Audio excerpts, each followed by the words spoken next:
Hi, I'm Jordan with The Good Ride, and not every board that I get to ride is the right board. I wonder if that's the situation for you too. Today we're going to talk about a new board from the family tree line from Burton called the Sketch Artist. Pros of this board, I had some loose turns, loose control for me. It kind of felt like this loose, playful ride. It felt better when I was riding slower with more tight, quick turns. It did not feel like a hard charger to me.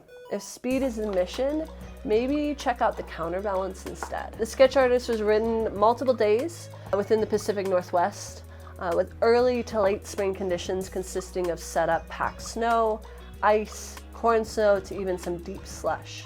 It was ridden with women's Union Trilogy bindings, size medium, and men's Solomon Dialogue boots, and a size 7, which is a women's 8. It was ridden in sequence with the Burton counterbalance. I was comparing the ride, but they are very different personality.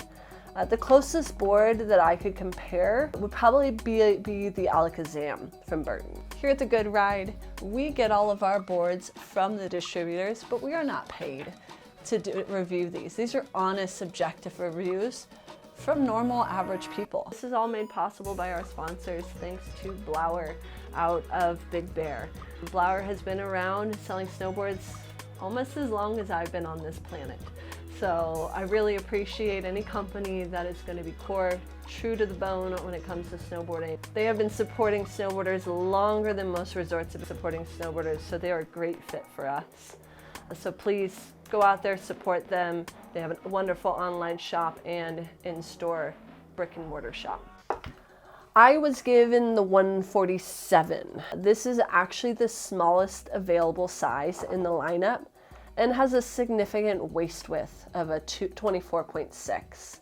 It's available in a 151, 155, 159, and 163. Now this sizing range, I think it's important to note, leads me to believe that maybe this isn't a true unisex board. That maybe this is a men's board that has some smaller sizes to accommodate either smaller men or larger women. This may play a huge role in my review of it. Just take that into account. Take it for what it is.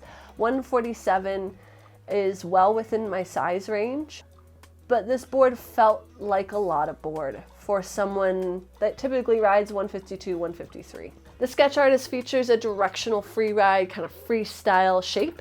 It's designed to playfully interpret the terrain off-piste and on low-angle groomed. It has 18 millimeters of taper. At a 20-inch reference stance, it's about 12.5 millimeters setback on side cut. It features true camber with a slight early rise in the tip and tail, so not true tip to tail. There is that little bit of early rise in the tip and tail.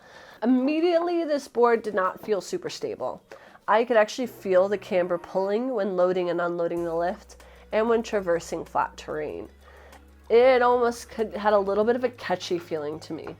It required a lot of adjustment and quick reaction to stay straight. I was able to do skid turns, but it felt slightly uneasy.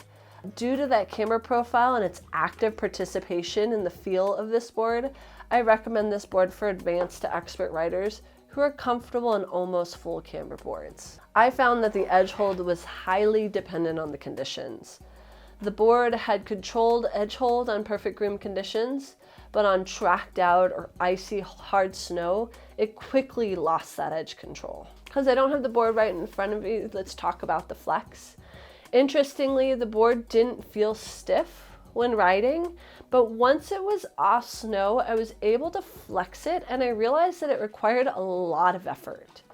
It's very possible that the challenges I faced with this board was related to that flex. If I was maybe 10, 15 pounds heavier with a larger foot, I may have had a completely different experience. Unfortunately, that also meant that I never really felt secure enough to ollie or to go off jumps. Switch felt very insecure, especially with that taper and the setback, as well as the progressive side cut on this board. The tail of the board is designed to turn much quicker than the front of the board. So riding switch, it kind of let that quickness take the lead and it caused the board to want to flip back around. Now, I always like to take this in a variety of conditions. I want to see how it feels on hard, uneven, and soft, uneven snow. And I briefly got this board on uneven snow, but found myself on my butt quicker than I was able to react. That lack of perceived edge hold did not instill much confidence in me. Not enough to risk taking another fall. I got to be able to do this because snowboarding is what I love to do. On softer, uneven snow, the board actually performed much better, but it still required me to slow down and turn much more than I usually do. This had some disadvantages, as most tip-to-tail camber boards require speed to manipulate, and I was just not willing to put myself and my body at risk. Now, how did it feel to turn? So far, I've been having some issues with the flex and some uneven snow, and the turning experience was a little bit confusing at first. It was very quick to transition from heel to toe. So much so that the board almost felt as though the tail was leading the turn. This gave the sensation of a skid turn, but with very quick radius turns. The front of the board initiated the turn slowly, and as you traveled through the midline or the peak of the camber, the turning actually sped up. By the time you got to the tail of the board, the arc of the turn was already over, kind of leaving you to sort of reactively switch to the next turn before really being ready. At higher speeds and steeper terrain, the riding felt almost out of control, and I had to slow myself down and do extra turns to feel back in control. On lower angle terrain, the turning experience actually improved. I kind of tapped into what I think it wanted to do, at least for my size, my height, my weight, my foot size. I did attempt to do a traditional toe side carve and able to get on edge for a moment, but the tail lost hold and washed. When I finally felt comfortable enough to play with the board, I actually kind of found it entertaining. The quick transitions made the turn effortless and really fast and loose. It felt very similar to riding my Carver surf skateboard, which was interesting, kind of loose, not like there was a lot of effort, but quick, fast, slashy. This board features a sintered base. The board was given to us with a factory wax. The base glide was slow on spring snow. I actually did take it in and I waxed it, tuned it, make sure everything was nice with the board. Sometimes demo boards can be a little off. And it did improve on the following days when I got on it. Condition-specific wax really does improve the performance of your board. Just be mindful of that if you're getting a sintered board versus an extruded. Now in powder and trees, this is slightly set back with a significant amount of taper in the tail, but it's full camber. It could feel a little divey due to that camber profile. But like the smooth operator, the sketch artist could have really fun turning experience in powder, especially since the edge hold or that sort of perceived lack of edge hold would really not play a huge part. So my final thoughts. I don't really know if this board is a unisex board.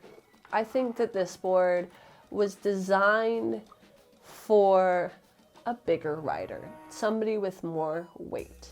If you're that person, just like an artist who puts a pen to paper, the writing experience on this sketch artist is open to interpretation.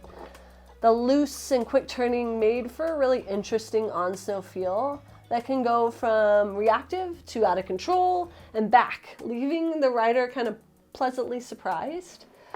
Where it lacks in edge control, it kind of made up for in playfulness and slow, surfy slashes.